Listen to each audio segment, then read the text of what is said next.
Hi, everybody. Twisted D Free here. Well, I want to welcome you all to mm, another reading stories thing. This one is supposed to be, I'm going to say, the last bit of me reading anything in terms of Infinite Stratos, any stories like that. And since I just made the playlist, I was putting all the videos in and whatnot. So once I read this will be the last bit of those, and then it'll be mostly high school DxD wrestling related stories I'll be reading and uploading and updating, putting in the new playlists because I made sure to, like, at least the ones I thought were kind of weird that I had them.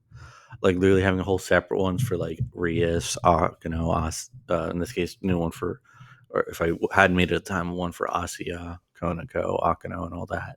That would be easier to just, if it's based off of an anime, just put that all in one like playlist, like group thing. So anyway, so this one is, I title my like image thing, "A French Pilot Falls in Love," and it's Charlotte Dunois ex Aidan Gray. Now the name may sound familiar. I use that for my blonde haired OC, for the Yandere Love Triangle one, but I'm using it here for my brown haired male OC. Anyway, prologue. You wake up in the morning and look around your room. You see all of the boxes of your stuff that you packed the night before, and remember that you're heading to the IS Academy in Japan. You remember that it has been almost a year since you stumbled upon the abandoned IS unit. You're walking through an abandoned building on the right edge of your town and found it. You touched it and the machine responded to you. Security had found you and the unit in the building. They automatically called your parents and reported what they had seen. Since that day, your parents had agreed to send you to the World IS Academy, but wanted to at least wait until you finished middle school. You slowly got out of bed and get dressed for the day. You were taking a plane flight at 9 at night to travel to Japan.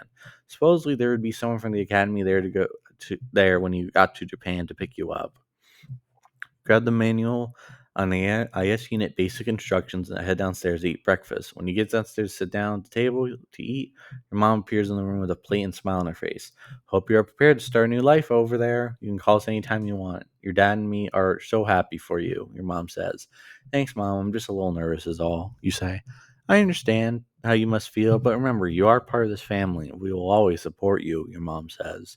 You just nod your head and finish eating. After you are finished eating, you head back upstairs to slowly start bringing your stuff downstairs to start packing it into the car. After a few minutes, your father comes and helps you bring stuff down and back it in the car. Well, son, I got a call from school before you woke up this morning. They all have a private jet designed just for picking. That is designed just for picking students up with a lot of luggage, picking up at the airport here. They decided to come get you themselves, and the plane will take you directly to the academy. According to them, they have their own airstrip there of two runways for picking up students individually. What's important to her is remember to have fun and make some friends there, your dad says to you. Well, Dad, I love you both and hope you can visit when you both have time, you say to him. Your dad gives you a hug and you both head in so you can continue studying. You study and study until your dad comes in the room and says it's time to go. You close the book and get in the car with your dad. It took about 20 minutes for the ride to the airport. When you get there, you go to the main desk and they direct you to the runway.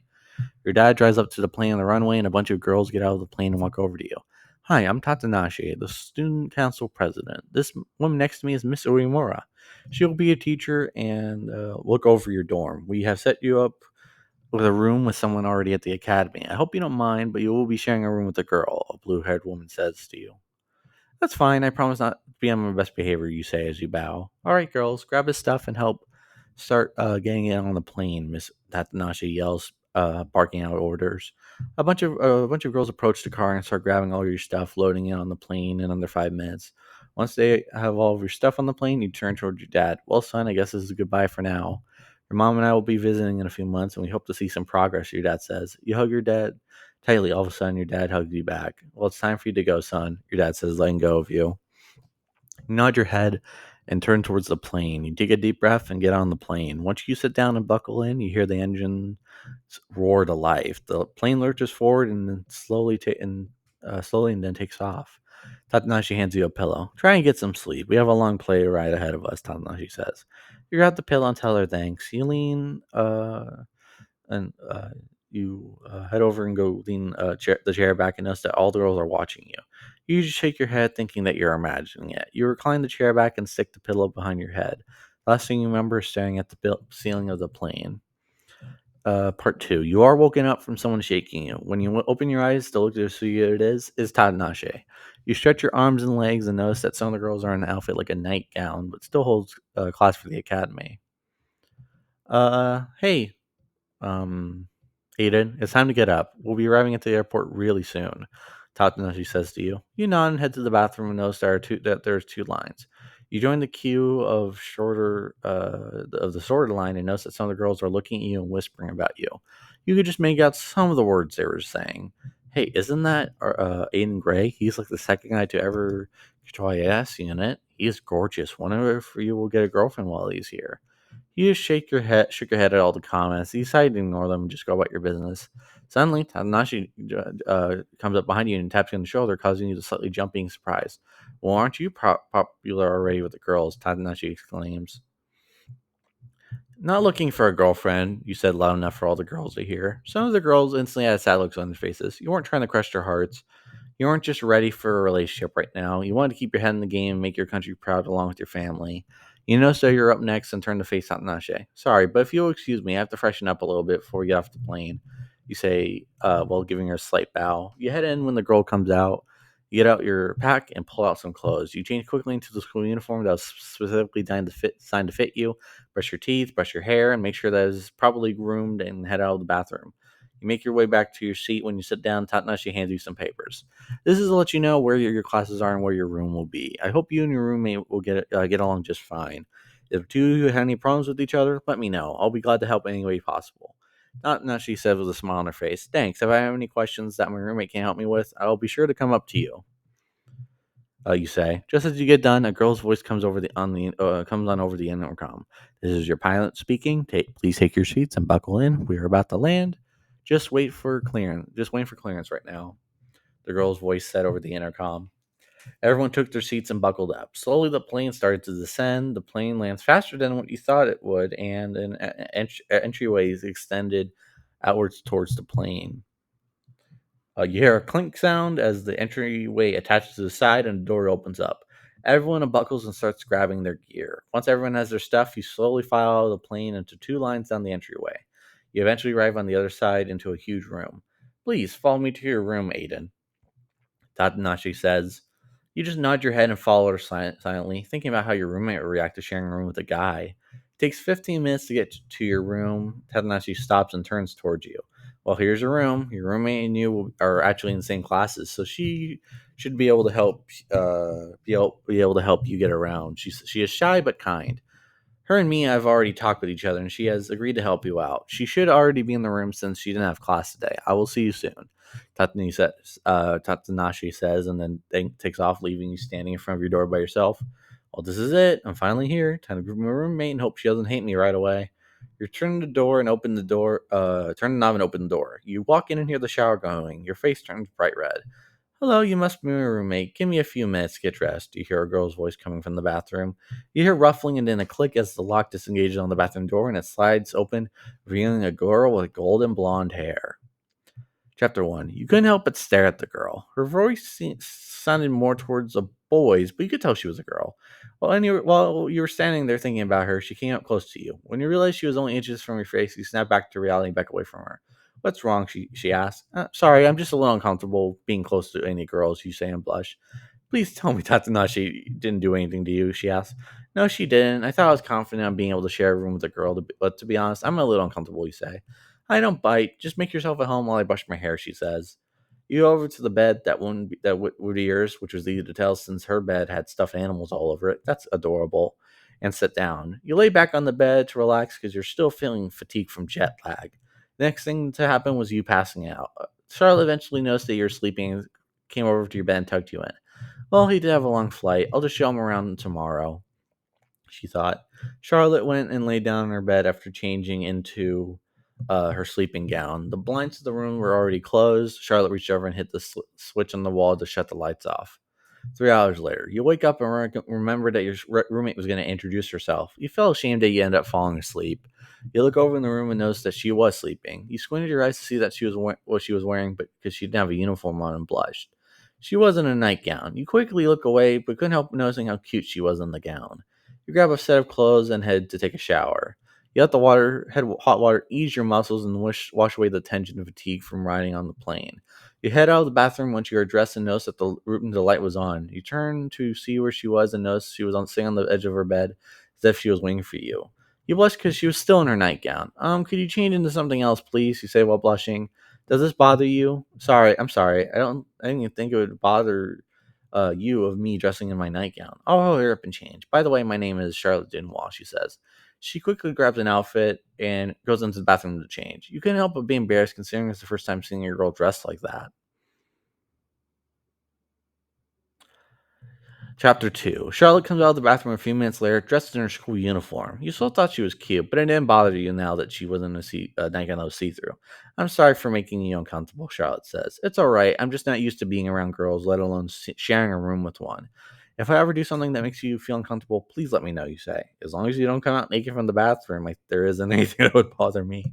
Farewell, Tanashi said you would show me around the school, you say? We'll do that tomorrow. For now, what do you want to get to eat?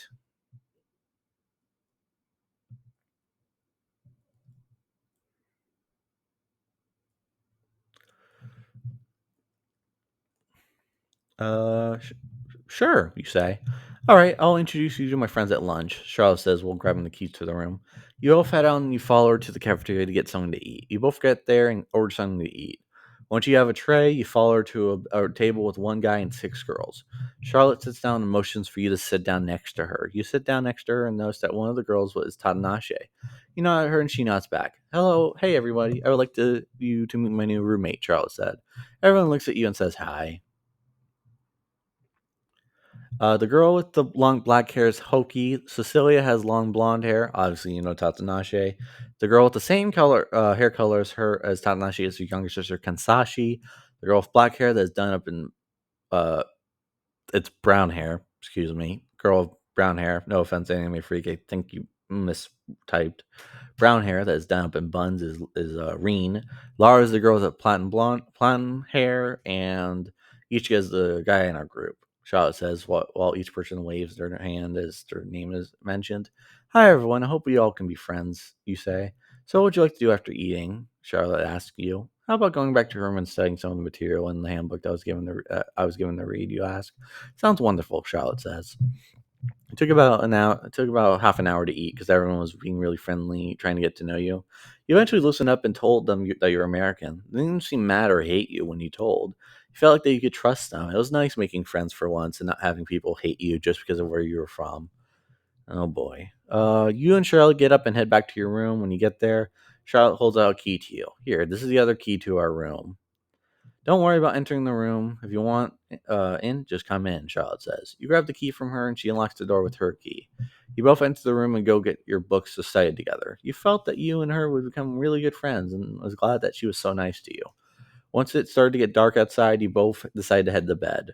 Charlotte pulled out a section from the wall. We can change this way without having to use the bathroom. It blocks each other from view, giving us privacy. Charlotte says from the other side of the wall. Thanks, Charlotte. You are very kind, you say.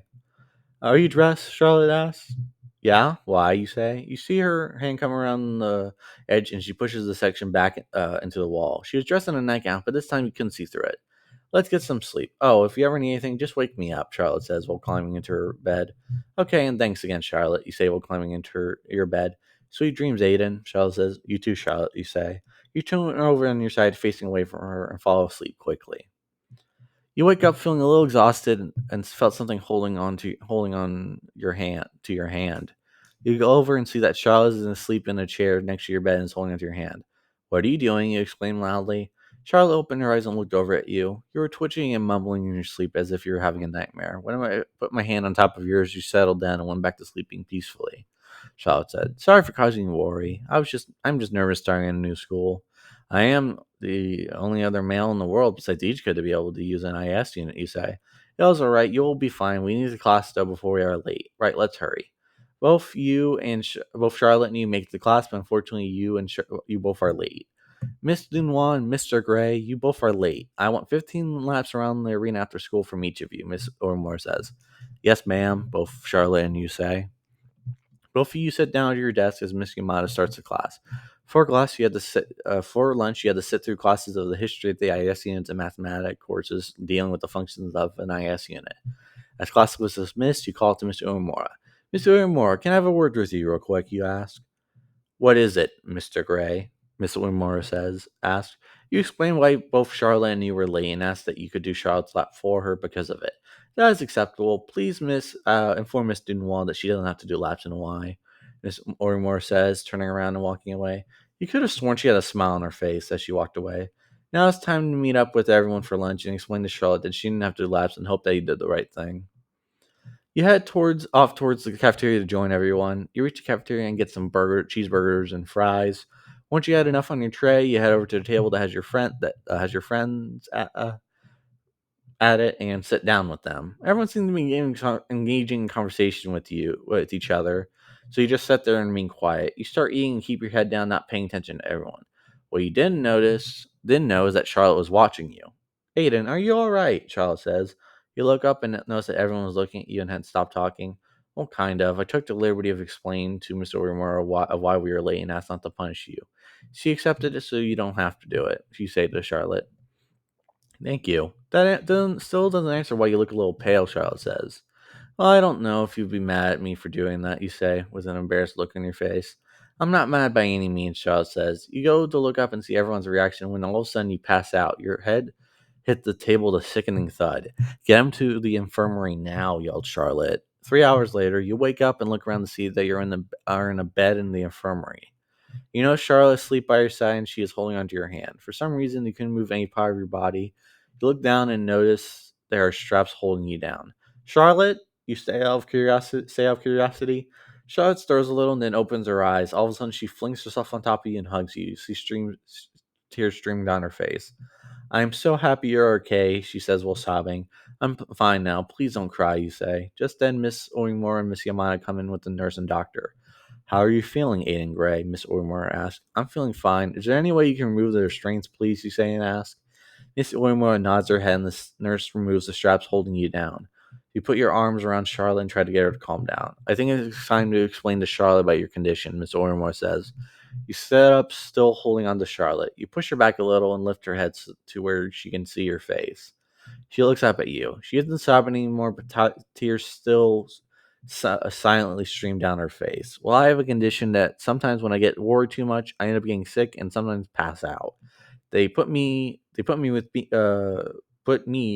you as your roommate because they knew if something bad happened that you would be kind enough to look out for me. I am thankful for that and didn't mean to scare you. Can you forgive me for not telling you? You say and ask. Yes, I can forgive you, but please, never don't ever keep something that important from me again. I know that we may not know each other well right now, but I see you as my friend and care about you. Everyone else does too. I think you should also tell them. Shara says, I think you are right, you say. Well, you two head back into your room and relax. You can do the lap some other day. You need some rest right now, Miss Orimura says. With that said, Miss Orimura leaves and everyone else does too, leaving just you and Charlotte together. Charlotte helps you get dressed since you are still nauseous, and you both head back to your room together. I have to remind myself how many. Oh, geez, there's a lot of chapters. We'll see. Chapter 5. Charlotte helps you back to your guys' room, which was a slow process with how many times you fell over. She slightly braced you up against the wall using her body as she got the key and turned the lock on the door. Once she was able to push the door open, she carried you over to your bed and laid you down on it. You were still out a little until she noticed she undid the front of your pants. You grabbed her quickly while still in shock. What are you doing? You asked. You have to get into your sleeping clothes. I'm only helping you change. Don't worry, just relax, Charlotte said. You just nod, letting her help you. It only took a few seconds after relaxing before you passed out again from exhaustion. You slowly drift off into a dream state. In your dream, or nightmare really, you look around and see everyone in lab coats. You look down and notice that you're strapped down and there are IVs stuck in your arms with fluids running through them. Your mind recognizes the place in the dream. People are talking, and you can hear them talking about some sort of experiment.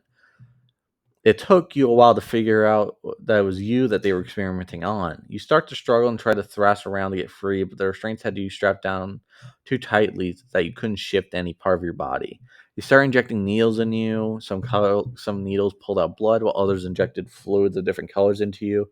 You let out a scream of pain as you were injected with a needle full of a blue substance. You wake up with Charlotte yelling your name. You automatically reach up, grabbing her into a hug and crying.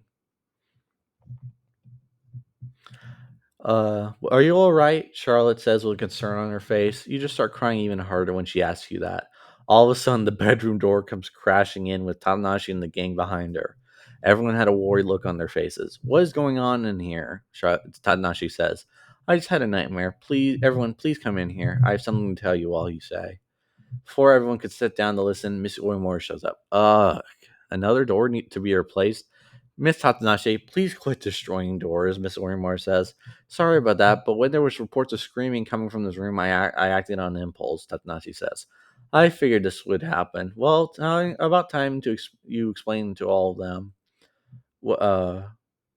Miss Ormore says before walking away. What does she mean? Hoki says. Well, my nightmare is hard to talk about because it deals with my past, you say, taking a deep breath and letting it out. As you all know, I am the second guy in the world to be able to use an IS unit. That's due to an experiment that was done on me. I was put through some horrible experiments. They ran tests on me for months on me. I was injected with different types of liquids and then had my blood taken twice a day. They were trying to figure out how to make it to where a guy could operate an IS unit.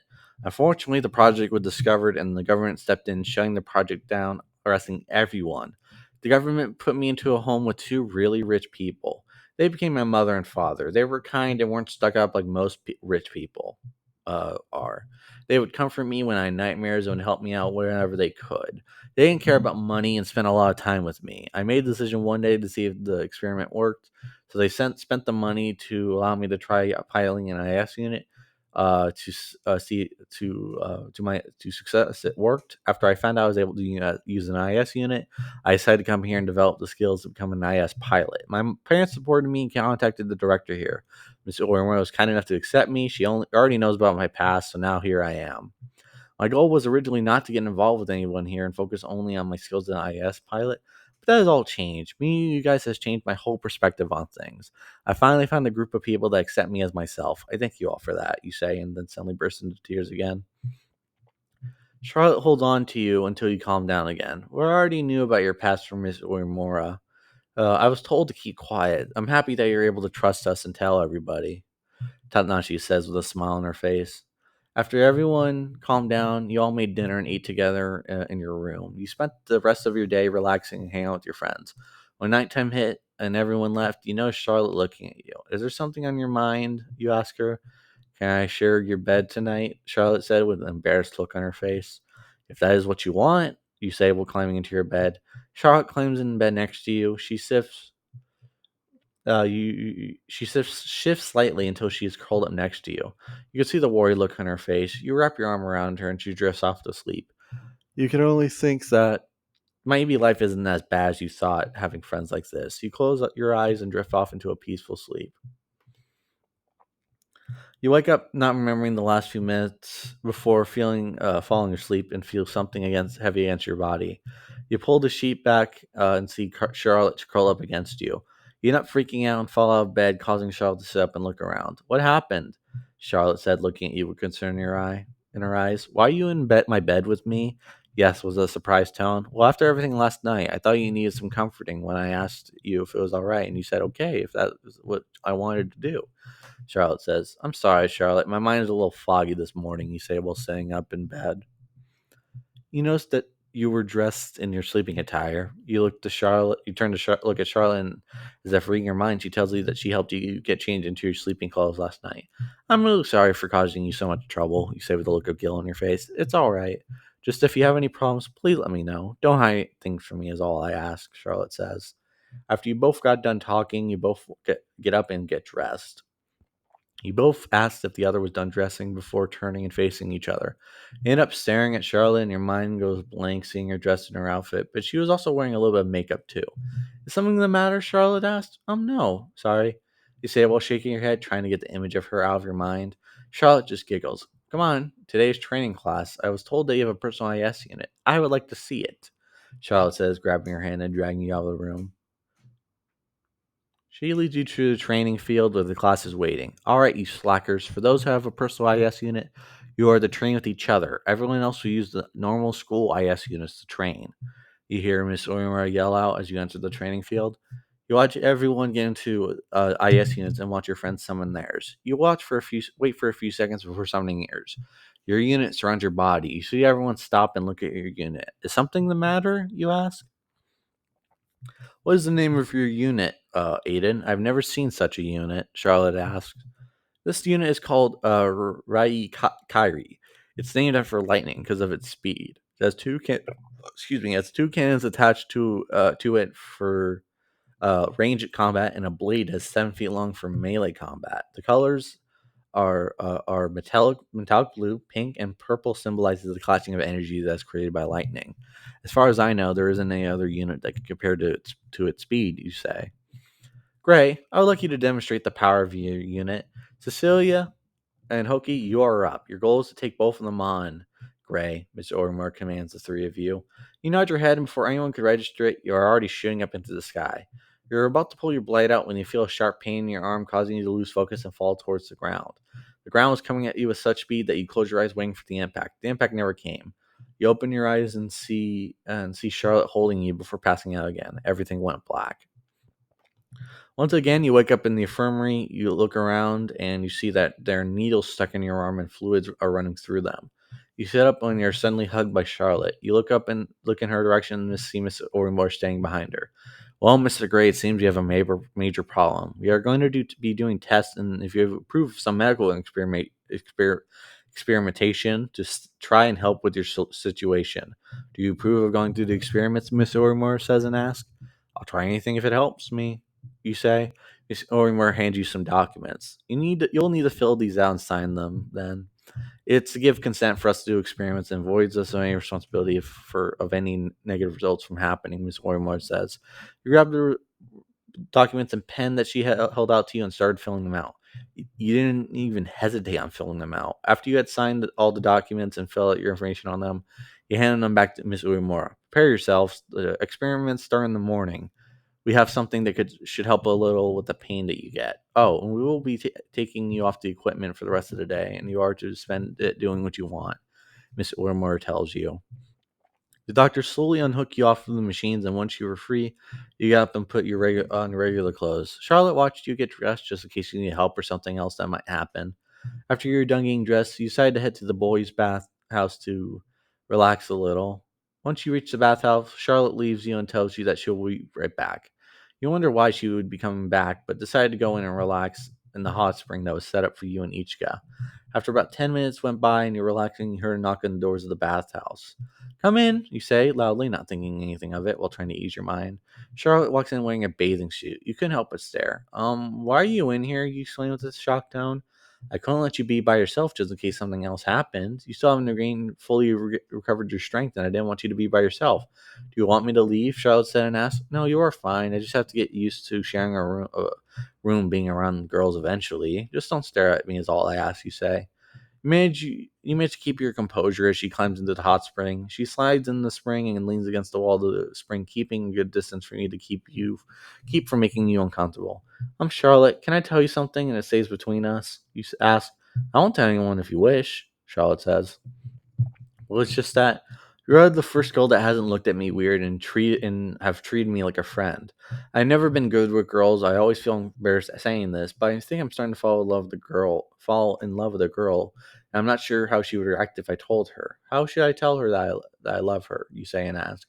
Well, that's a tough thing to do, but I would say be honest and tell her. It would be on her then to decide what to do from there, Charlotte says. Thanks, Charlotte. I think it's about time to head back to the room and get some rest. Sounds like I'll have a busy day tomorrow, you say, climbing out, wrapping a towel around you to hide the private areas from view. Charlotte climbs out and eventually drives herself off and waits for you out in the hallway. Eventually, you come out and both of you head back to your room to get some sleep. Little do you know that the pain you're going to deal with was just going to be starting tomorrow morning. Chapter 8. You wake up with Charlotte cuddling against you. You knew that you weren't together, but it still felt nice and knew that you probably couldn't take Ichika's place. You slowly sit up, causing Charlotte to stir and eventually wake up. Once you both are awake, you take a shower first and relax your body and try to ease your state of mind because you knew what was happening today. You weren't going to lie to yourself. You were nervous about the upcoming experiments. After Charlotte was done with her shower, she walked to the labs with you and decided to stay by your side for the day. The school was given the day off because Miss Ormore thought it was best for the first day of experiments to have the staff observe, give feedback if they saw anything that needed to be addressed during the experiments. Of course, everyone that was your friend lent its support and was going to stay by your side, but Charlotte was the only one that was going to be in the room while the experiments were going on. Once you both reached the labs, you saw some of the staff already in nurse and doctor outfits. When you fully stepped inside the room, everyone's attention turned towards you. Ah, perfect timing, Gray. Do you mind laying down on the table? We will be, of course, strapping you down just as a precaution, Miss Ormer says. You walk up to the table and look back at Charlotte. She nods her head in support and you lay down on the table. Doctors moved quickly and efficiently strapped you down. They brought a few machines over and slowly moved certain articles of clothing when necessary to attach wires to you. They wanted to monitor your health as the experiments were happening, just in case something happened. Eventually, the only article you had left was your boxers. You had wires just covering about your entire body. One of the nurses pulls out a needle and slowly slides into your arm. The needle had a clear liquid that went through it into your arm, and slowly you started to feel loose feeling in your body. You could still move, but just had to make sure by looking at what part of your body you tried to move. We are giving some medication to you that numbs your body so you won't feel any pain, Miss Ormore says. You nod your head as they slowly start to inject needles with a pink tint. Needles with a pink tint to liquid in you. All of a sudden, you were passed out. When you came to your senses, you realize you're in a dream. You're inside your house with your parents. You're doing your studies like you usually did. All of a sudden, there's a loud bang and flames start rising up on the outside of the house, going through the windows. Your father picks you up in a rush and carries you outside. After your father sets you down on the ground, he rushes back in to save your mother. You could hear your father screaming your mother's name when all of a sudden the house collapses in on itself, killing both of them. All you can do is scream for them. Meanwhile, in reality, what the hell is going on? Miss Ormore says. It seems his subconscious has taken over, and whatever's going on in his mind is causing him to go into convulsions. One of the doctors says, "Get him awake right now. The shock could kill him." Miss Ormore says. The doctor starts injecting you with needles filled of a bluish liquid to counter the sleep effect of the pink liquid.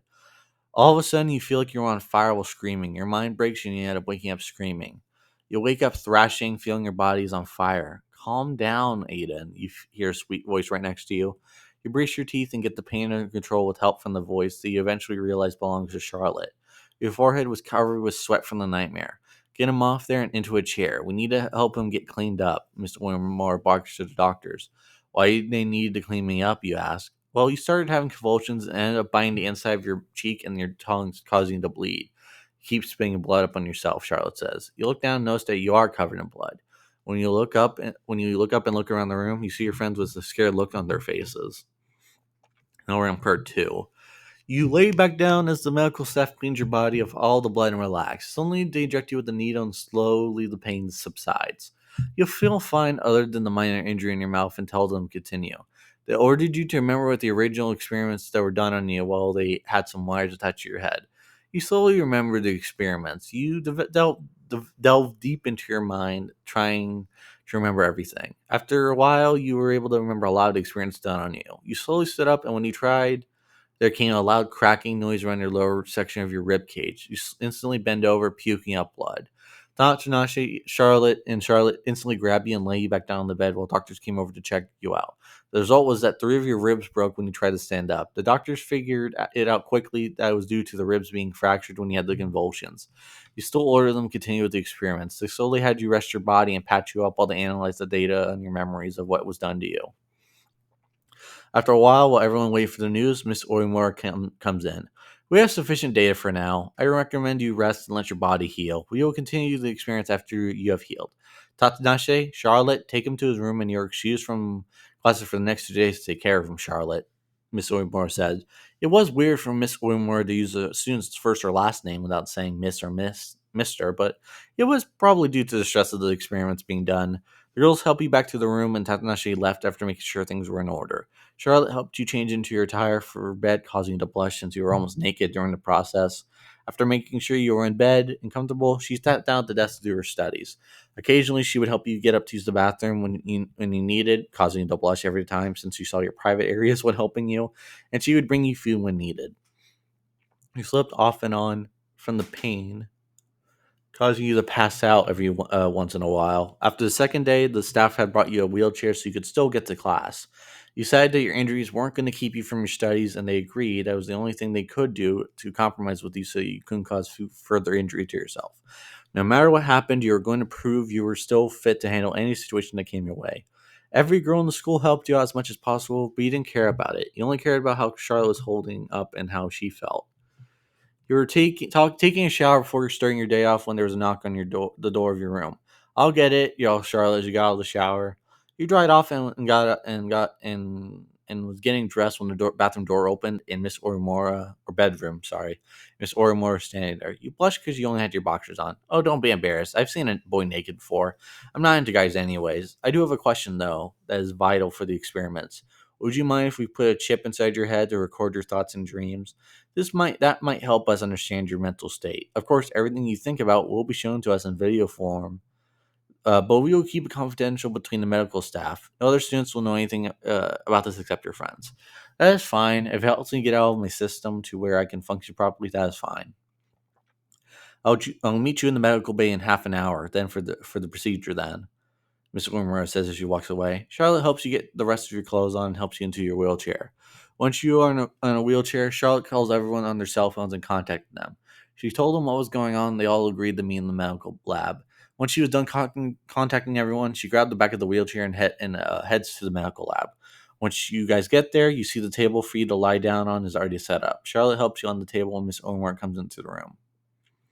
We are going to sedate you for the procedure. We don't think anything will go wrong. I would also like to introduce you to Hoki's older sister, Dr. Tanabe Shinano. She's the one that created the IES unit and is quite diverse in certain subjects, Miss Orimore says. You nod at Hoki's older sister and close your eyes. You feel a sharp prick in your arm and you're out like a light. You weren't sure how long it was, but you were woken up by Charlotte tapping you on your arm. All right, the chip is in now. Once you have healed enough, we will be giving you a few mental tests to see what is going on. Just keep in mind, we can't see every last bit of your thoughts. If there is ever something that you wish to keep secret from everyone, just let us know by thinking it inside your head that you want something kept secret, and we will keep quiet to only the staff knowing about it. Miss Orimura says.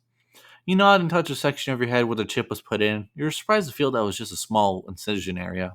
You only hope that Charlotte didn't find out that you were thinking what you were thinking when it came to her. Once you were back in your wheelchair, it was time to head to class. Charlotte pushed you to class and sat down in her seat once she was done helping you into yours. Your mind drifted off to imagining you and Charlotte being together. You were still daydreaming when Miss Yamada and Miss Urimura entered the room to start class. Miss Urimura had a smirk on her face when she looked at you. Once you noticed, you quickly thought, don't say anything to her. Miss Urimura pulled out a tablet-looking device to see what was on your mind. She nodded in your direction after looking at the device. Charlotte noticed the silent interaction and gave you a look as if asking what was all that about. You acted like nothing happened and looked straightforward and started paying attention to what Miss Yamada was saying on the IS unit capabilities. After classes, Charlotte came to help you in your wheelchair. What was that all about? Charlotte asked. What do you mean? You asked, acting like nothing happened for classes. You are hiding something, but I suppose if you want to keep it secret, that is your choice, Charlotte said. You played everything off smoothly, and Charlotte didn't ask you again. You know you could dodge it this time, but what if it happens again? You're enjoying the ride in the wheelchair back to your room. Miss Wimura's voice came on the school intercom, asking you to come to her office. Charlotte immediately turned around and headed to Miss Wimura's office. You thought you were in trouble for some reason, but was surprised that Miss Wimura had a smirk on her face when you entered her office. Please wait outside, Charlotte. Aidan and I have something important to talk about, Miss Orimura said. Charlotte stepped out of the room, leaving with Miss Orimura. Don't you think it's about time to tell her? She might find out if you accidentally slip up and forget to tell us not to say anything about it. How do I tell her, though? I don't want her to think anything bad of me if I tell her that I've fallen in love with her, you say. I don't think she will think anything bad about you. She seems to care about you a lot. Just be honest with her about your feelings. I think you might get a surprise that you will like. Now, your assignment for tonight is to tell her, she says. Mr. Orimar goes to the door and asks Charlotte to take you to your room. Charlotte obliges and wheels you to the room. Can you please lock the door? I have something to talk to you about and I don't want anyone to interrupt us. This is important, you say. Charlotte nods and locks the door so you two wouldn't be interrupted. So am I going to find out what that was early today before class started? Charlotte asked. You nod your head yes, and Charlotte sits down in her bed facing you. She waits for you to speak.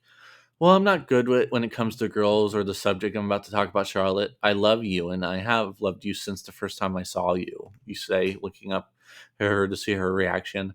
To your surprise, she had a smile and tears running down her face. All of a sudden, she leapt at you and kissed you deeply. You wrap your arms around her and hold her. After the hug and kiss, you both lay down in your bed and end up cuddling, eventually falling asleep while holding on to each other. You wake up and realize that it's morning time. You look down because you feel something heavy on your chest and see Charlotte curled up next to you with her head on your chest. You wrap your arm around her and hold her tightly against you. It was the first time that you expressed any feelings toward the girl. She slowly woke up and looked up at you. So I take it that you feel the same way, you say and ask? Yes, she says as she's trying to snuggle closer to you. So what would you like to do today since it's the weekend, you ask? How about you and me lay here for a few before I get up and cook us breakfast, she says. I would love that, you say, still having her wrapped tightly against you. It didn't take long before there was a knock on the door. You slowly moved so Charlotte could answer the door. She answered the door, having a beautiful smile on her face. She came back into the room with all of your friends behind her. They were happy to see that you were doing all right. Charlotte cooked breakfast, and everyone, while they chatted, everyone enjoyed while they chatted, enjoying spending time with both you and Charlotte.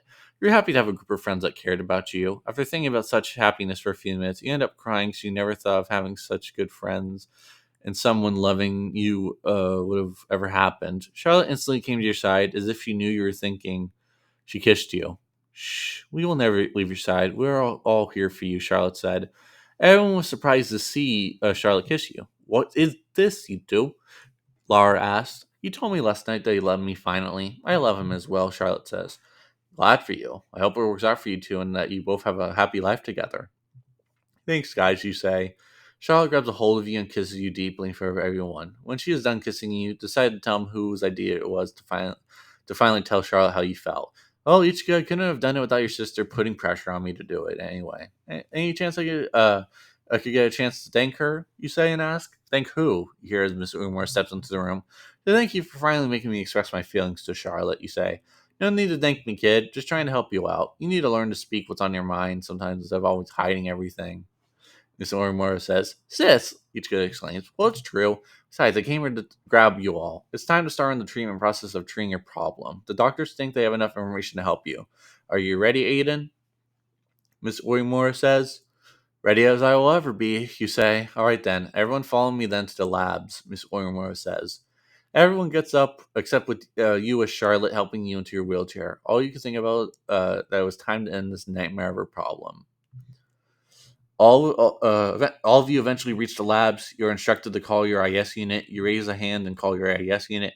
Raikuri, come to me, you yell. You flinch, waiting for the pain as your IS unit appears on your body. You slowly open your eyes, realizing that there is no pain. You stretch your arm out and summon your blade. There still is no pain. Once the weapon is in your hand, you turn your hand in different directions to see if it would cause pain.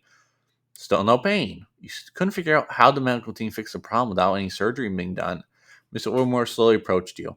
You're probably wondering what happened to where there isn't any pain anymore. It had to do with your mind. You had put up barriers in your mind so when certain memories came about, they triggered a reaction in your body. Therefore, you yourself was setting limitations on your own body. Do you understand? Mr. Wilmore said and asked you. Yeah, it was so simple a solution. I overlooked it, you said. You send your IES unit away, and Charlotte and Laura caught you as you fell lightly to the ground, so you didn't re-break any of your ribs. Once you are fully healed, you are to start training again. You understand? Oh, the first person you are to be training with is Hoki. She will go easy on you in the beginning, and as your skill improves, the training will get harder. Once you have learned everything she can teach you, there will be someone else that will help you learn even more from there. It's a secret, though, on who your trainer will be. Mr. Wingmore says. You nod your head and everyone head back to you and Charlotte's room.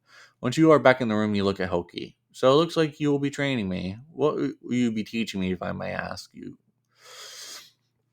I'll be teaching you the art of swordsmanship. Don't worry, won't do anything drastic. I will start with basics on how to defend yourself properly and then teach you the art of offensive attacks. I will teach you a valuable technique called irregular guarding for a defensive move.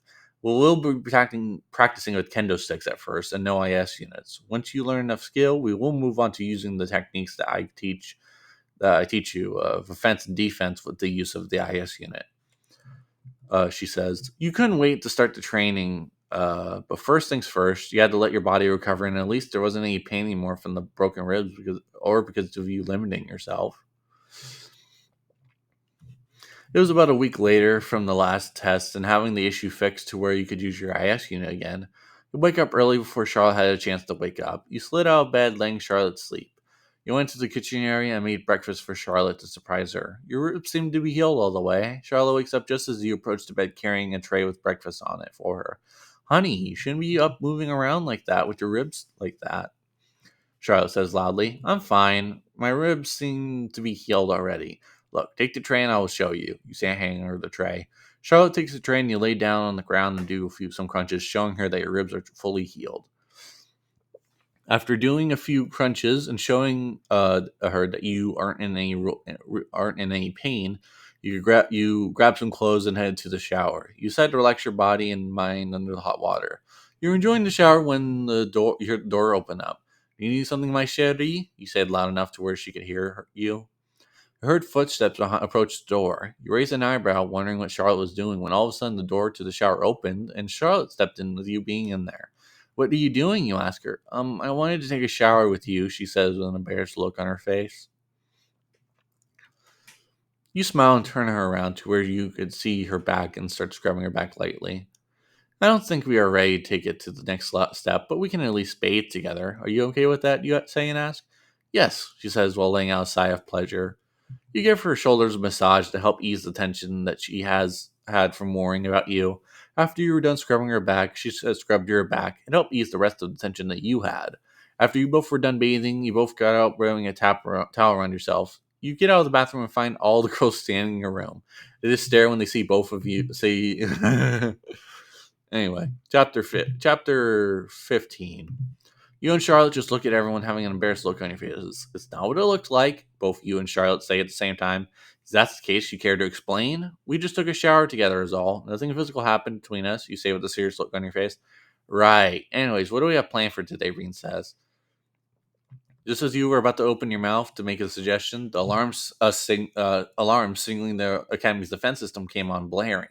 Mr. Umore's voice came on the intercom. We are under attack. All students with personal IS units prepare to battle stations. Or report to battle stations. Everyone else, head to the bunkers for safety. Repeat, we are under attack. This is not a drill. All the girls, along with you and Ichika, immediately make your way to suit up and prepare. This was going to be your first serious fight, and you hoped that you didn't screw up. For some odd reason, you weren't nervous, eventually making your way through the crowd of students. Ichika, the girls, and you reached your stations and prepare. Everyone was almost suited and ready to go when Mr. Omura came in. Listen up. We have some information on the enemy. Some of them have been identified as being phantom tasks. The others that are with them, we are unsure of who they are. Keep your wits out there. Other staff members will be assisting in the fight. Make sure to protect each other out there. And one other thing. Miss Orimura looks at Nishika. We do have another person with our last name. Her name is Madoka Orimura, and she is your twin sister. Capture her if you can, Miss Orimura says to Ichika. Ichika nods, but looks confused a little bit. He shakes his head to get his mind in the right place. Okay, I will take Reen, Cecilia, and Tatanashi with me for Team A. Aidan, Laura, Charlotte, Hoki, and Kansashi will make Team B. Since you don't have any real combat experience, Aidan, Kansashi will be your team's commander. She will get you guys through the fight. Just listen to her. If everyone is ready, then let's deploy, Ichika says. Everyone gets into position and launches off out of the docking bay. Once up in the air, Ichika takes his team to cover the academy from the north to west to south, while your team's objective is to protect the academy from north to east to south. You call for your blade and get ready to engage the enemy. When your team reaches the east gate, you see some of the staff are already on the ground, unconscious, and were bleeding badly. Thankfully, there were medical teams evacuating the severely injured already. You were ordered by Kazashi to stay by her side to defend her as she gave out orders to the team. It wasn't long before everyone except you and Kazashi were engaged in a battle. You were thinking it was going to be over quickly when the enemy IS unit broke your blade and managed to intercept her blade. The readout on your system identified the IS unit as Silent Zephyr. You had heard about the unit being powerful and knew this fight wasn't going to be easy. Once you put guys pushed off of each other, the girl spoke. Where is Ichika Orimura? She commanded. Sorry, but he isn't here right now. Why do you want him specifically? You asked. You thought drawing the conversation out might buy some time. You only thought is that you could draw it out long enough. I want to kill him and watch him suffer as he slowly dies. The girl says. You're about to respond when your IS unit came on. Aidan, watch out. That's Madoka Orimura. Hold her off until I arrive. I'm suiting up in my IS unit now. Miss Orimura commanded you. You weren't sure exactly what was going on here, but you decided to follow instructions. You look back and saw she out of the corner of your eyes, and she nods her head that she heard the conversation. You immediately engage your blade into second form and charge at Madoka, hoping to catch her off guard. But she seemed to anticipate your move and quickly intercepted with her blade. You both had your blades locked when you saw Miss Omura appear at your side. Madoka quickly disengaged from you and stopped in midair. So it's you, Madoka said with no hostility in her voice. Yes, younger sister. How about you give up now and lower your weapon? I promise no one here will attempt anything towards you, Miss Orimura says. To your surprise, Madoka puts her weapon away and disengages her unit. She gently touches the ground with the bottom of her feet. When she resigned from combat, the rest of the enemy took off from combat and ran. He had no clue as to why, but was happy the fight was over. After all the enemy had retreated, everyone went back to the docking bay to do damage report. Luckily for you, the only damage was done to your weapon that engineering could fix within an hour. Everyone was told to all gather in the staff room after inspection. Once everyone was done, you all head to the staff room and find Miss Umar sitting at a table with Madoka. Madoka gave a sneer as Ichi came into the room. Miss Ormore, everyone sit down. Once everyone sat down, you could feel the tension in the air. You hope nothing bad was going to happen. I'm going to pause it. Once everyone was seated down at the table, Miss Ormore cleared her throat to get everyone's attention. As you all know, this is Madoka Orimura. She is my younger sister and Ichika's twin sister. Apparently she hates Ichika, and I don't even know why. Would you care to introduce yourself, Miss Orimura says. Well, if you must know why I hate my brother, it's because after we were separated, when we were young after our parents' death, Chifuya only showed interest in Ichika. I felt like I meant nothing to her. The orphanage separated us, keeping Ichika together with Chifuyu. No one came to look for me. I felt betrayed. Since Chifuya has explained things to me, I guess I shouldn't hate Ichika anymore. I would like to try and get to know all of you. I've never had a friend. I wish to make peace. To show that I am true to my word, I will give you some information that's useful. Phantom Task is actually just a small task force of an organization called Phantom Hive. Phantom Hive's true nature is building IS units secretly to eventually make an army big enough to gain control of the world. They have been trying to get Dr. Shinano to help them with making an IS course. So far, she has declined and claimed there is only one person that would accept the request. She would accept a request from him, and it would only be a personal level or whatever for her. That person is Chifuya. I'm sorry if I caused any of you harm, Madoka says. Well, I have orders for everyone. You all will be an escort for Madoka and make sure no one attacks her. She is known by everyone and is well hated. I am also sorry to do this to you, Madoka, but everyone is to keep an eye on her and report to me if she does anything wrong. There will be at least 2 of you guarding and watching her at all times. Plus, sorry to do this to you, little brother, but she will be staying with you, Miss Orimura commands. Understood, Ichika says. Madoka walks over to Ichika and gets down on one knee. I'm sorry for all the trouble I've caused you, Madoka says. Apologetically, Ichika grabs her and lifts her up. Look, we are supposed to be family. How about we start new and let the past be in the past, Ichika says. Ichika suddenly pulls Madoka into a hug. Everyone smiles, but don't let their guard down. Now it's time to watch to see if Madoka is trying to be good or if she has a hidden motive behind her. Madoka's new life begins, chapter 17. It's kind of late. Why don't we pack it in? That sounds like a good idea. Everyone has everyone's phone number. If something happens, let everyone know, Hoki says. Everyone heads out to go back to their room. You, Charlotte, and each guard Madoka while going back to your rooms. Yours and Charlotte's was right next door to Ichika's and Madoka's, so it made it easy to escort. You engaged just your blade of Raikiri just to show that you weren't messing around to warn everyone to back off. It made you feel guilty to try and intimidate people, but if it prevented an issue from happening, you felt like it was worth it. Everyone gave Madoka glares of hatred as you walked by. The only girls in the academy that didn't avoid you were the maintenance crew. You're almost to the room when the main girls of the maintenance team approach. They start asking Madoka questions about her IS unit.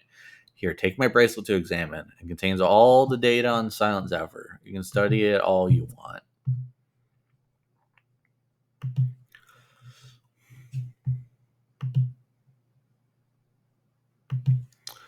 The maintenance crew giggled and thanked her. They even gave her a hug, causing Madoka to blush. Yada yada yada. So now we're just real quick thing. After you and Charlotte went to sleep, we're gonna briefly go to Madoka and Ichika's POV. Would you mind if I called you brother? Called you by brother? Madoka asked Ichika. Well, we are twins. I don't mind. I just want to get to know the sister of mine that I don't know anything about. Ichika says. Well, if I didn't join Task Force Phantom Fest to do evil deeds, my main focus was using them to get a chance to see Chifuya face to face. I just wanted her to love me again. Madoka says. Ichika sits down next to her and hugs her. Well, we are all here together now. That's what counts. Either me or Chifuya will let you go this time. We are here for you. If you ever need my help, feel free to ask, Ichika says, still holding Madoka. Madoka finally relaxes and starts letting her guard down. She eventually falls asleep while Ichika is holding her. Ichika thought it was nice to have a bigger family now. He didn't move because he didn't want to wake Madoka from a peaceful sleep. He eventually fell falling asleep while stalling on Madoka. That was cute. Chapter 18. You wake up with Charlotte next to you, gently shaking Charlotte. She wakes up and smiles at you when she sees your face. You surprise her by giving her a morning kiss. You both start rubbing your hands on each other when your room door bursts open. Each is standing there with a worried look on his face. What's going on, you ask. Madoka is hurt from that fight. She woke up coughing blood. Help me get her to the infirmary, Ichika says in a panicked voice. You you and Charlotte both came running into Madoka in Ichika's room, finding Madoka on the floor, coughing up more blood. She was pale and looked like she was going through hell itself. You reach her and pick her up. You engage your IS unit and use your inertia booster to get her there quick. People in the hallway could hear the sound of your booster and move quickly to get out of the way. Some looked scared and others were confused on what had happened. People could see the blood on your IS unit, which started to cause a panic. Tatanashi fortunately showed up to handle the situation. It's scary to think the infamous wielder of the Silent Zephyr could be hurting badly. You managed to reach the infirmary in record time. You start yelling for a doctor, and six staff show up. Miss Oimer was one of them. What the hell is going on? She yells. Madoka was actually hurt pretty badly during the fight. Apparently, just caught up to her this morning, Ichika says. Miss Uemura runs to Madoka's side instantly and starts examining her immediately. She has suffered internal injuries. We need to operate fast, Miss Uemura says. The medical staff immediately got tools and started to work on Madoka right there. You, Ichika, Charlotte, and Miss Uemura just watch over it all. Well, wait for you. She came into the infirmary. What's going on? Tatsunashi asked. You could quickly explain the details. Well, I have news for you. A bunch of girls came here to see Madoka. I think more students are starting to accept her as a fellow student. That girl has something about her that is special, Tatsunashi says. After a few minutes, you go into the hallway and see a bunch of girls waiting for news. You hold your hand up to silence them when they all try to talk at once. I understand you're all worried. Rest assured, the medical staff will make sure she is all right. I know this probably doesn't mean much coming from me, but thank you for accepting Madoka as a fellow student. You say loudly for them all to hear. Just as you finish talking, the maintenance team or crew approaches. We need to talk to you. Apparently, her IS unit uses her energy a lot to use it. We are currently working on the unit to where it won't hurt her physically to use it. That would explain why, even though she didn't get hit, that she has internal injuries. Please go in and tell them all. I have some thinking to do now, you say. The maintenance crew goes into the infirmary to report while you stand there in deep thought of what could be applied to her unit from yours that can be used for limit breakers on her unit to prevent her from getting hurt like that again. You eventually look up and see the other girl from earlier staring at you. Everyone, please follow me. We need to figure out what we can do to add limit breakers on her unit so it won't kill her by using it. Everyone assembles in the gymnasium. The dog, shut up. The student council branch off on each side of you, like wings coming from your side. Even though some of the student council still didn't care too much for Madoka, they still believed their job was to protect anyone that was a student and held their beliefs in regard and kept their integrity. I know that not everyone likes Madoka Orimura, but as a job of as a job as students of this academy, we're to uphold the student that we are to protect each other. You say. You stand there for a few minutes looking at everyone's faces, making sure your statement sunk in their minds. I have talked personally with Madoka myself and have seen what's inside her heart. I don't think she is lying about anything. As a man, I cannot sit here and see a girl get hurt, nor as a student of this academy. I cannot abandon our motto to protect each other. So I would like anyone to come forth with ideas to help put limits on our yes unit so I won't physically hurt her to use it, you say. After a few minutes, a girl raised her hand. Go ahead. Well, my S unit used to do the same. I have a gauge on mine that measures my output of energy that I am using, and it has a lock on it to prevent it from going too high for energy use.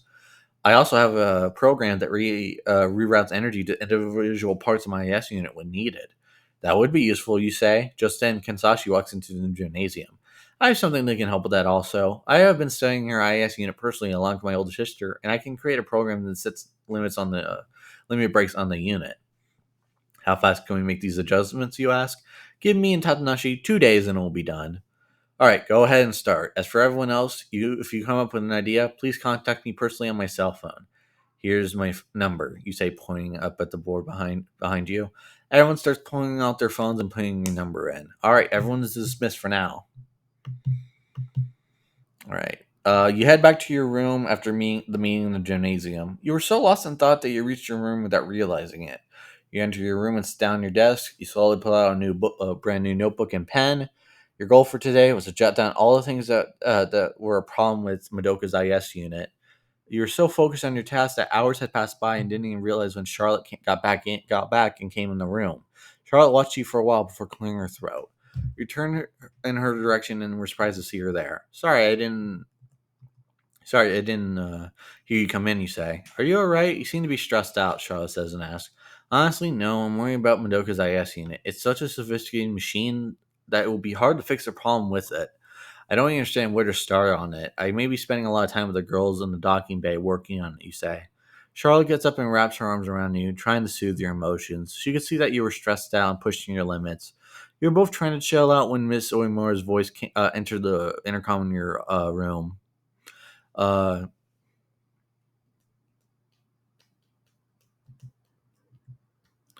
uh, I have something important to discuss. We'll be there shortly.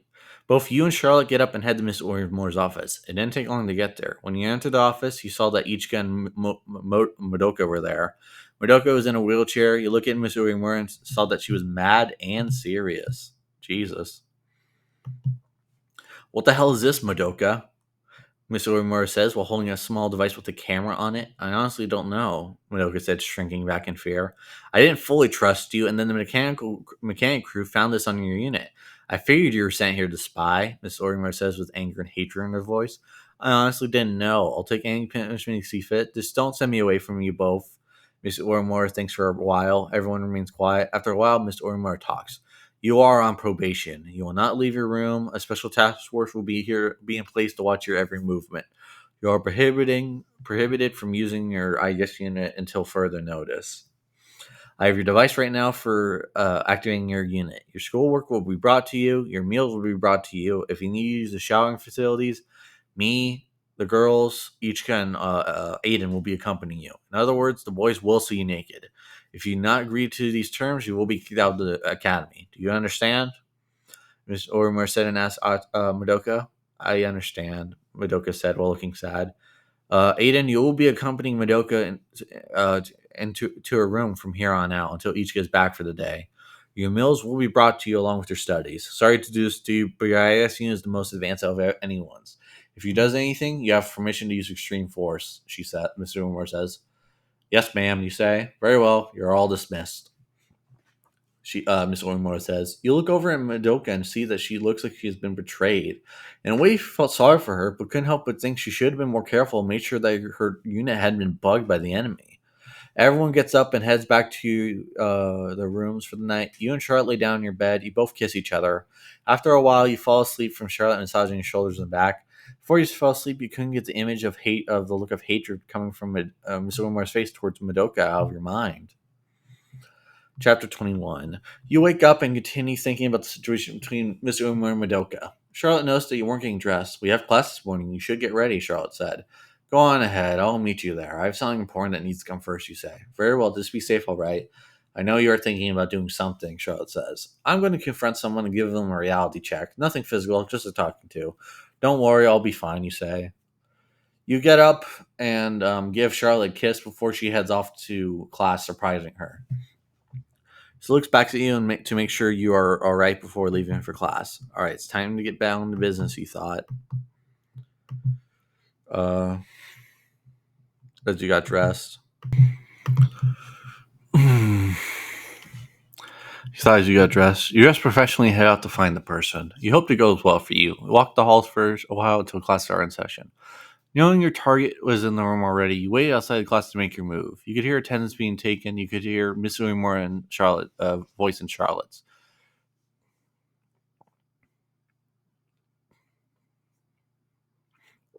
Do you know where Gray is? You hear Miss Orimore ask Charlotte. He had something to do, he said. Charlotte said, doesn't excuse him from class. Miss Yamada, please take care of the class in today's studies while I go search for him, Miss Orimore said. You heard footsteps heading towards the door and you had a smirk on your face, knowing your tactic didn't work. Now it's time to face the music and confront her. The lock disengaged and the door opened. Miss Orimore walked out, shutting the door behind her. As she went to head towards your room, you called out to her from behind. She instantly turned around and had a look of anger on her face. What do you think you are doing, skipping class? Miss Wormwood said. I'm here to talk to you alone. I planned the situation out just to get you by yourself. Why don't we go to your office to discuss this? I don't want to cause a commotion for everyone. You say, very well, this better be good. Miss Ormore says, leading the way to her office. It doesn't take long to get to her office. She opens the door and you walk in, sitting in the chair in front of her desk. She sits down in her chair and faces you. What is this about? Miss Orgmore asked. This is about you and Madoka, you say. What about it? Miss Orgmore asked with caution in her voice. It's time to face the past. Before you say anything, hear me out. When we left your office yesterday, I saw the look of hatred on your face for Madoka. If she is Ichika's twin and your younger sister, then give her a chance to redeem herself. I haven't seen her do anything wrong. She's actually starting to make friends here and seems happy here. I don't know what happened in the past, but this is what I see. You all three are family. No matter what happened in the past, family is family.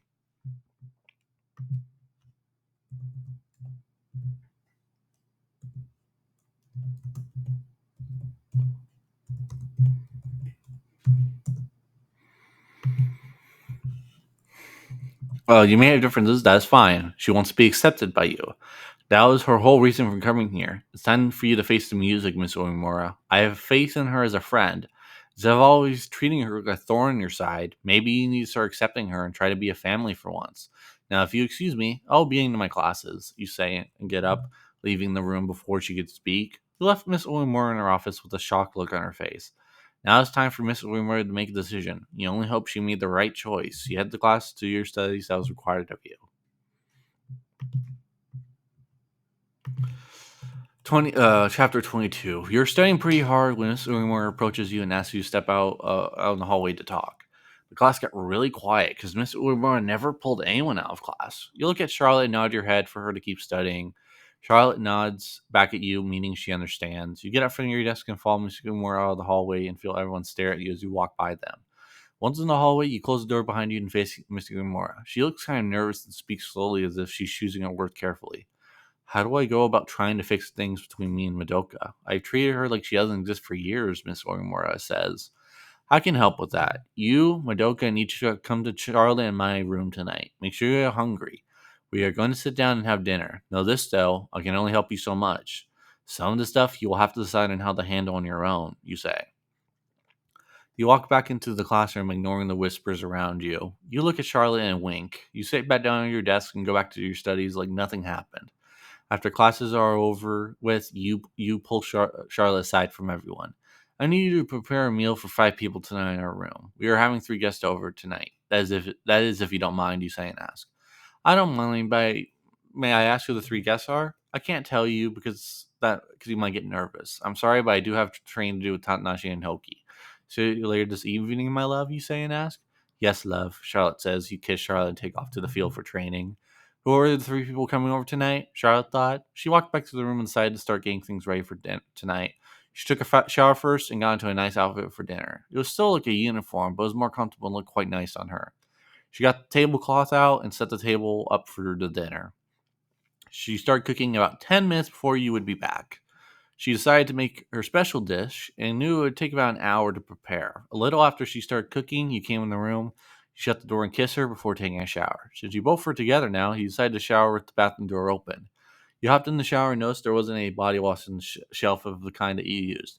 Hey Charlotte, can you bring me a new bottle of my body wash, please? You shout. You hear footsteps approach and a hand slides into the shower handing a bottle of your body wash. Thank you, you say. You're quite welcome. I expect a treat for tonight for doing all this, Charlotte says. Whatever you want is within if it is within my control, you say. Oh, it is, Charlotte says while giggling. You hear her walk out and couldn't figure out what she meant by that. You decided to finish showering and get dressed. You come out once dressed and saw that Charlotte had everything set on the table just as there was a knock on the door to your room. You open the door to yours and Charlotte's room to see the entire Orimura family standing there. You invite them in and lead them to the table.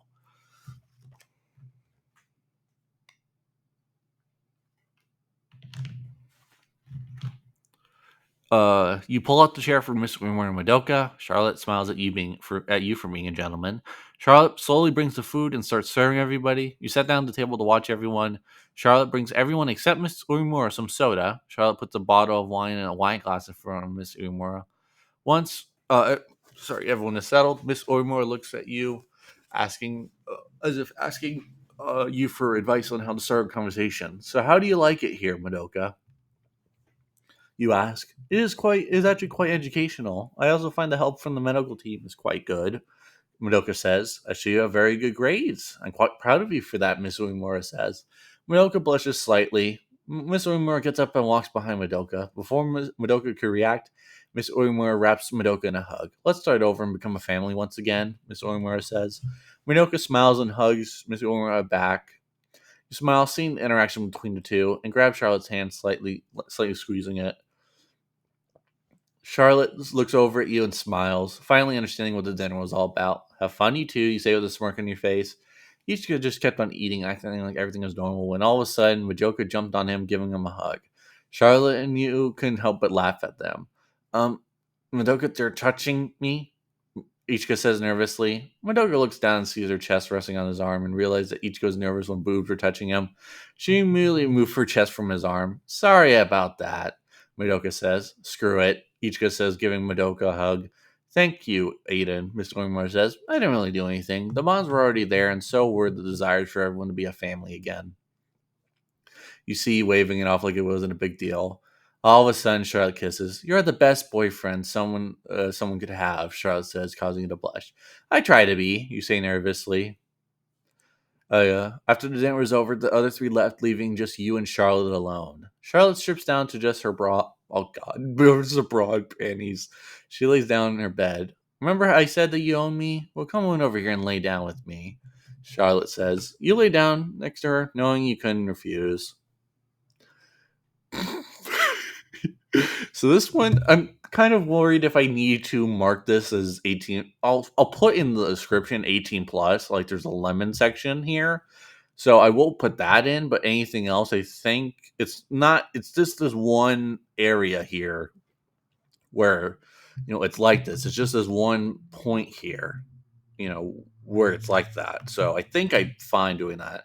It's just with how often it was lewd with the Yuno and Ayano male reader story where I had to draw that line. Chapter 24. I love this title. Getting porked. Yeah, warning right off the bat, this is nothing but a lemon chapter. Charlotte climbs on top of you. She slowly starts to remove her shirt, exposing her top half and just a bra. You stare wide-eyed at her, shocked that she was doing something like this. After she had moved her shirt, she nervously unhooked her bra, letting it fall completely, exposing her breasts. Her face was red from the embarrassment. We don't have to do this if you don't want to, you say. I want it. I'm just a little nervous because it's my first time. Please be gentle, Charlotte says. You slowly reach up and gently grab her breast, causing her to moan. You slowly play with her nipple and she arches her back from the pleasure of it. She slowly reaches down and slowly undoes your pants. She slides them off of you, exposing your shaft. She She touches your shaft gently, causing you to have extreme pleasure. You reach under her skirt and slowly slide her panties off of her, and while she unhooks the buttons on her skirt, she drops the skirt on the floor along with your pants. You take your shirt off, exposing your chest. She slowly positions herself above your shaft. Feels weird saying this. Once she is in position, you let her control the pace of things. She slowly slides down your shaft. As she slowly slides down your shaft, you both let out a measure of amount of pleasure from it. As not to hurt herself, she slowly runs up and down on your shaft. She reaches climax a little before you do and comes. Right before you come, you pull out. You know she didn't bring any protection. You didn't either because you didn't know this was going to happen. You end up coming out all over her sheets. You both lay next to each other and let your breathing become normal again. You didn't notice how hard you both were breathing. So that was the end of it. The lemon. You relax a little before taking turns with the shower. After you had taken your shower last, you come out and notice she had changed the sheets. Sorry for the mess, you say. It's all right. Thank you for being gentle with me, Charlotte says. I love you and will do anything to make you happy, you say. Shall we get some sleep? Charlotte asks. We probably should, you say. Can I sleep in your bed with you? Charlotte asks. Anytime, you say. You climb into your bed and Charlotte climbs in next to you. You both were in just your underwear. Charlotte cuddles up next to you as you reach over to the light to shut it off. You wrap your arm around her and both of you drift off to sleep quickly from exhaustion. Uh, third, believe third to last? No, fourth to last, actually. What am I thinking? You wake up the next morning with Charlotte still caught up against you. She was awake but was watching you. You couldn't help but stare into her beautiful eyes and smile. Good morning, beautiful. How are you feeling? You say. Wonderful. I will admit I'm a little sore down there, but I heard when it was your first time that it happened, Charlotte says. Sorry for that. How about I make you breakfast to make it up to you, you say and ask. I would love that. You get up out of bed and head to the kitchen and start cooking. You were happy and enjoyed being with Charlotte. You knew that you had dreams of Charlotte like last night, but never thought she would be the one to bring it up. You felt like the two of you were meant to be together for for the rest of your life. You had cooked a decent sized meal and set everything on the table. You had sausage and eggs with toast that had gravy poured over it. You had set 2 glasses of milk on the table with the dishes. Charlotte came over dressed in her school outfit, but you noticed that this outfit looked like it was brand new, unlike her other ones. You quickly got dressed and joined at the table. You both finished eating when Miss Ormore's voice came on over the intercom in your room, asking you both to come to command. You both kissed each other and headed to command quickly. When you both got there, you saw the entire group was there. Good. Now everyone is here. Let's get started. We have gathered information from Madoka's IS unit on Phantom Task and Phantom Hive. We have the main headquarters location of Phantom Task, but are still on the lost on where Phantom Hive itself is at. We know they are both connected and are currently taking measure for a plan to take them over. I would also like to present a friend of mine. You would know her as Dr. Shinono or as Hoki's sister. Just then, a cheerful and energetic woman drops down from the ceiling.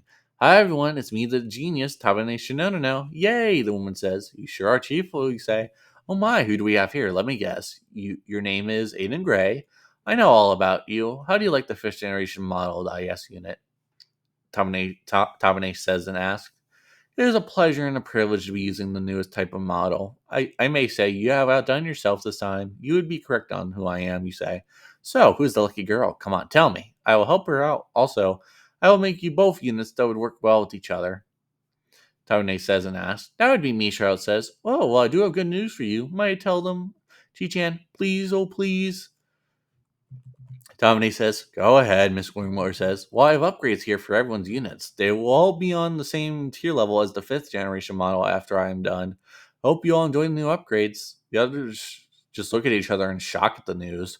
While she is working on the units, we are going to strategize a plan on taking Phantom Task over. Let's begin, shall we? Miss Wingmore says. Everyone sits down to get to business while Tommy goes to work on everyone's units. You and Charlotte hold hands underneath the table, knowing that this time it's going to be a serious fight and a bumpy ride.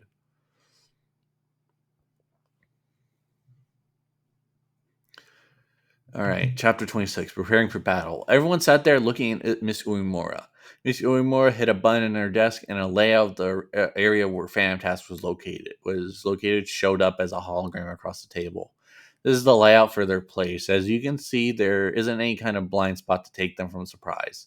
They'll instantly know we are there once we enter within 1,700 meters of the place. They will have plenty of time to gather their forces and prepare defense for their place. From the intelligence that we have, they even have the sewers underneath being monitored. This operation will be extremely dangerous. The government is lending us support fire for this operation. Once they drop some bombs, we are to immediately engage in combat. Our goal is to break through. The operation isn't like any other combat that you have been engaged in. You have permission to disengage your protective programs. I will state this. This is real and it is war. If you have to fight with the intent to kill. If any of you can't do that, then please say so now. Miss Wimmer said was a serious look on her face. No one said anything. Everyone just sat there. They knew a time like this was going to happen eventually and were prepared to do what it takes. Good. Now that it is over, let's come up with a strategy to try and penetrate to their defenses. Divorces? What the fuck? Everyone sat there for the next 2 hours, pointing out spots that could be potential weak point spots in their defense lines. Everyone was tired after thinking so much that Moose Umar ordered everyone to take the day off and get themselves prepared physically and mentally because tomorrow they would strike the Phantom Task. Hero and Charlotte head to the docking bay where your IES units were and called the maintenance team crew down to work on your IES units. Everyone wanted to make sure that their IES units were in perfect condition for the fight. Some were adding parts and weapons to their IS unit. You had an AIC installed along with a charged laser cannon. After about an hour, Tabane came in with parts galore. She started working on installing the parts herself with help from the maintenance crew. Once everything was installed on everyone's units, they looked like the first tank-style units of IS units. You were all impressed when Taiwan had added a second core for everyone's units for power. You're all going to call it a day when a girl with platinum blonde hair came. Sister, Lara shouted. Hello, sister. Sorry for not telling you, but I will be flying alongside you. Shall we become the dynamic duo again? The girl asked. Any time. Well, now for proper introductions. This here's my apprentice. Her name is Chloe Chronicle. She will be helping you guys out. Well, my work here is done here. I'll catch you guys later. I need to talk to Chufuya, Tabane said before taking off. Well, shall we get some rest and prepare to get up early tomorrow, you ask? Let's get some sleep, Ichika says.